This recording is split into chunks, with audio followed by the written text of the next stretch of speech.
Bonjour, c'est Alexandra. Aujourd'hui, une histoire très particulière qui a sonné le glas pour moi, qui m'a motivée à changer de vie et de métier et à accompagner ensuite mon mari sur les marchés, à arrêter le spectacle. Comme vous le savez, c'est Régine, Madame Choucroute, qui m'a mis le pied à l'étrier. Chez elle, tout était carré, pas de négociation, aucune familiarité avec les clients, des numéros carrés, bien rodés, de qualité.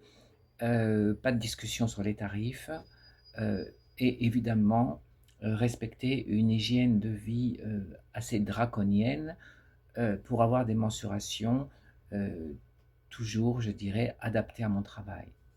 Donc, une alimentation végétalienne, je n'ai jamais fumé, jamais bu d'alcool, jamais pris de substances illicites, euh, pas d'escorting ou de choses comme ça, comme faisaient beaucoup d'autres danseuses hein, avec des clients. Rien de tout ça. Donc, pour beaucoup de patrons, j'étais l'idéal, une garantie de bonne tenue, mais pour d'autres, j'étais une véritable punition.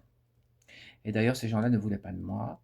Ou alors, ils m'appelaient quand ils étaient dans le collimateur des services de la police, et ils disaient, oh, on va la prendre elle parce que c'est une garantie, un gage de bonne conduite. Vous voyez, c'était un petit peu ça.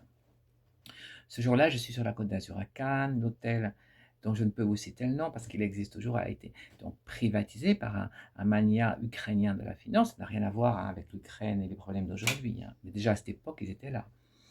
Et mon agent de Côte d'Azur me dit voilà, c'est toi qui dois œuvrer ce soir. Il a vu les photos, il aime bien ce que tu fais, etc. Et moi, je n'étais pas sûr. J'ai dit écoute, je ne suis pas sûr. Je prends quelqu'un d'autre. Il m'a dit non, non, c'est toi ou personne.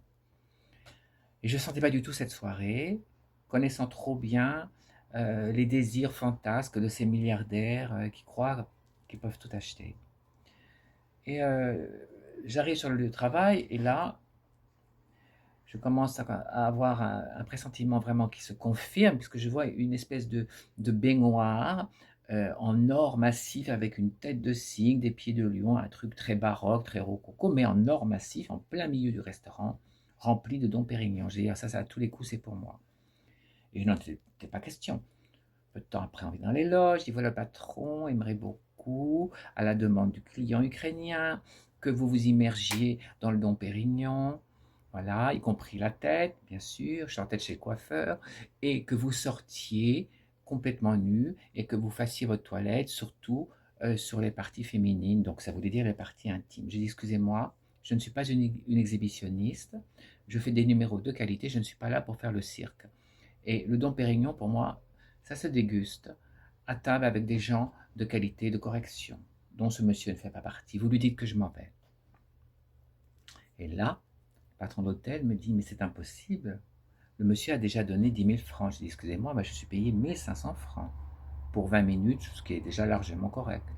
Et là, j'apprends que, en plus, mon agent faisait une culbute massive sur mon dos. Je lui dis, puisque c'est comme ça, vous allez rendre les 10 000 francs à ce monsieur et lui dire que pour une raison personnelle, je suis indisponible et vous allez sûrement le trouver rapidement une jeune femme qui va pouvoir faire tout ça.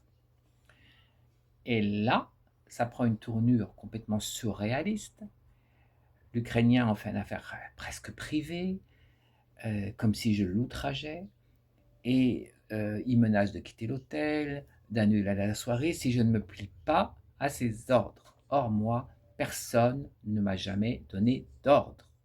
Je fais mon travail. Si ça ne vous convient pas, vous prenez quelqu'un d'autre. Voyant que cette tactique ne marche pas, il essaye la deuxième, beaucoup plus insidieuse. Il me dit, vous étiez payé combien? Enfin, pas lui, hein, mais par l'intermédiaire qui traduisait.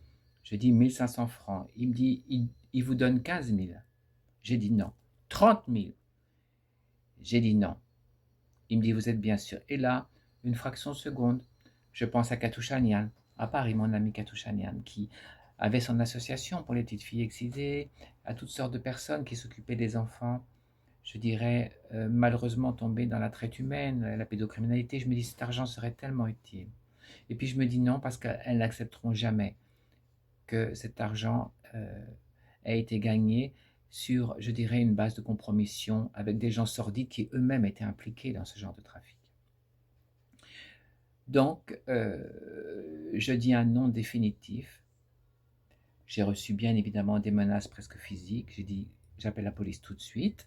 Ils m'ont dit, c'est pas nécessaire, et je suis sorti. Et au moment de sortir, euh, le maniaque ukrainien se lève et m'attrape le bras. Je lui demande de me lâcher. Et il me dit, dites-moi simplement pourquoi vous n'avez pas accepté. Je me retourne vers lui, je lui dis deux mots, le mépris. J'ai du mépris pour vous et votre façon de faire et de vous conduire. L'argent n'achète pas tout, monsieur. J'ai ma dignité et mon honneur. Nous ne pouvons pas travailler ensemble. Et là, il a dit qu'il allait me briser, que je ne travaillerai plus jamais nulle part. Je l'ai laissé parler, je suis parti. Et contre toute attente, le soir même, je reçois, alors que j'étais sur le départ de Cannes, un petit mot dans ma chambre, de lui, de sa main, où il me dit vous êtes une des rares personnes à m'avoir tenu tête, je vous respecte. Voilà, cette histoire. Ça a sonné le glas parce que j'ai décidé qu'il était peut-être temps que je change de vie, que je change de toutes sortes de choses. Et petit à petit, j'ai quitté le milieu du spectacle et j'ai commencé à faire les marchés avec mon mari, à vendre des primeurs. Puis, le professeur Sicard de l'hôpital Cochin m'a dit, vous avez vraiment un don relationnel avec les personnes en fin de vie. Vous êtes bien sûr trop âgé pour intégrer une école d'infirmière. En plus, ma différence faisait que bon, les écoles n'avaient pas forcément envie de s'investir sur une personne comme moi. Et donc j'ai appris sur le tas, à l'hôpital, toutes sortes de gestes d'urgence médicalisés, faiblement médicalisés, hein, puisque je n'étais pas infirmière en titre. Et j'ai commencé donc à m'occuper de personnes âgées chez elles. Aujourd'hui, je fais des toilettes, je prépare des piluliers, je suis capable de changer quand même une perfusion pour hydrater des personnes âgées qui sont déshydratées, je sais soigner des escarres, enfin des choses comme ça. Et bien sûr, leur apporter tout le soutien, toute la tendresse et tout l'apaisement dont ces personnes ont besoin pour finir leur vie dans la dignité. Ce que je vous ai raconté sur le milieu du spectacle est symptomatique de personnes qui ont beaucoup, beaucoup d'argent et qui se croient autorisées à acheter tout, y compris, je dirais, la conduite de certaines personnes. Moi, je n'ai jamais marché dans ce système. Ça m'a valu beaucoup de mise de côté. J'ai pas travaillé autant que je l'aurais dû, mais je ne regrette rien.